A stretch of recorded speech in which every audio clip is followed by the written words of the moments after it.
Alors dans cette deuxième partie, nous allons maintenant nous intéresser à l'expression de la vitesse du satellite et sa période de révolution, et retrouver par même occasion la troisième loi de Kepler.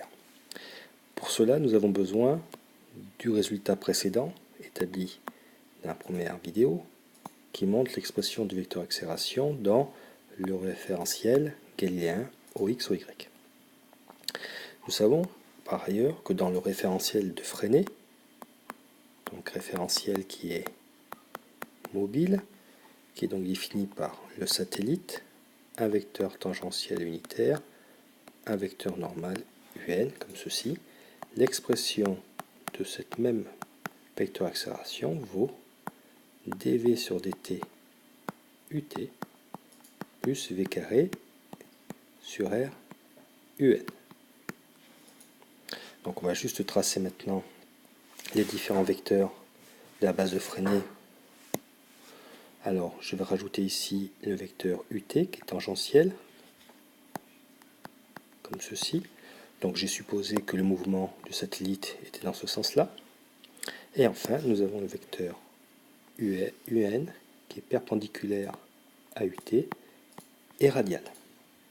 La première constatation, eh bien, on voit ici que le vecteur U qui nous a servi comme vecteur unitaire par la force gravitationnelle est égal à UN. Ce qui va nous permettre de simplifier les calculs qui vont suivre. Donc, prochaine étape, c'est projeter ce vecteur accélération sur un des axes de la base de Freinet, une fois sur SUT, une seconde fois sur SUN, et en même temps, puisque le vecteur accélération de la base de Freinet est égal, faire exactement la même opération et trouver deux équations qui vont lier la vitesse et en déduire un certain nombre de choses. Alors avant d'entamer les projections, juste rappeler que le vecteur accélération peut s'exprimer de deux manières différentes. Par l'intermédiaire de Newton et donc de sa deuxième loi, nous avons cette expression-là. Donc j'ai remplacé U par UN, puisque nous avons précédemment que U et UN étaient égaux d'un point de vue vectoriel, et la base de Freinet qui a cette expression-là. Donc maintenant nous allons pouvoir projeter un coup sur l'axe SUT, comme ceci. Donc on va projeter pour commencer l'expression du vecteur accélération de Newton. Alors, on voit qu'ici il est uniquement porté par un vecteur UN qui est perpendiculaire à UT, donc sa projection est nulle. Nous donne égale directement la projection de la composante de UT de la base de Freinet, qui vaut donc dv sur dt, directement à cet endroit. Donc on aperçoit que la dérivée de la valeur de la vitesse, donc de sa norme, est nulle. Donc on en déduit que la vitesse est constante. Donc le mouvement est circulaire uniforme.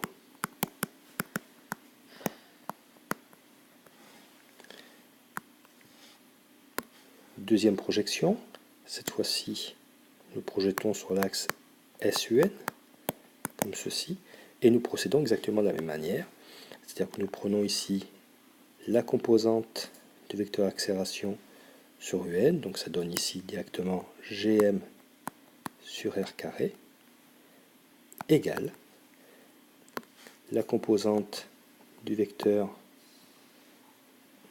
accélération dans la base de Freinet, qui vaut donc V carré sur R. Donc on voit un résultat assez intéressant. Déjà on voit qu'il y a un R ici et un R carré qui peuvent se simplifier, d'où V carré égale GM sur R, ce qui implique que V égale GM sur R.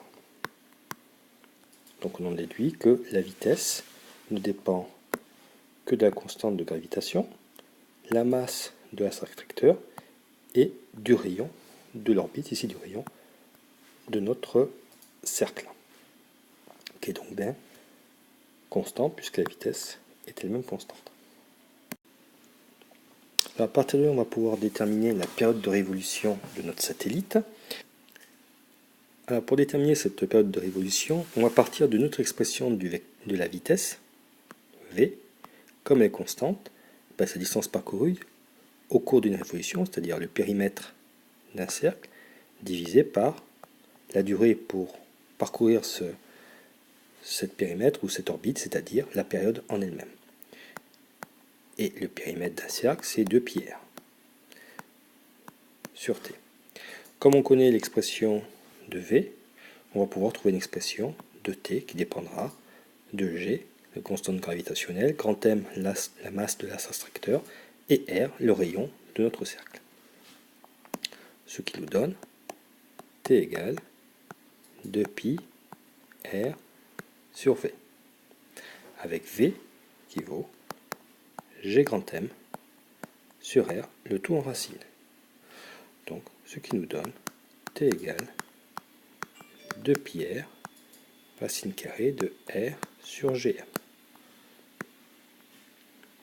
On va faire passer les termes 2πr à l'intérieur de la racine, donc on va les élever au carré, ce qui nous donne t égale racine carrée de 4π carré R carré fois R sur Gm. Ce qui donne aussi 4π carré R cube sur Gm.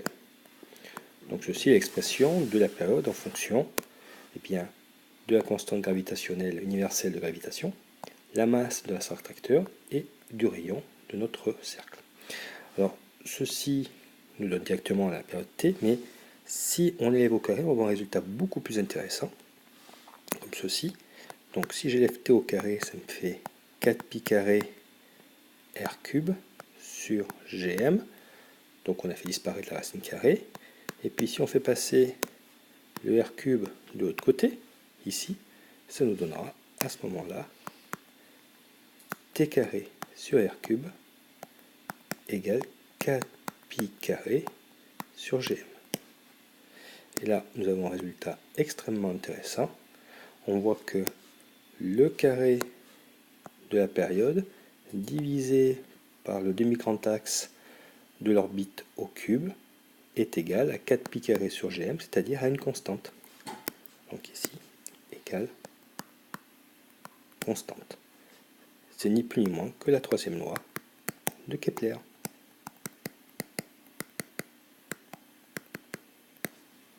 Fin de cette partie numéro 2.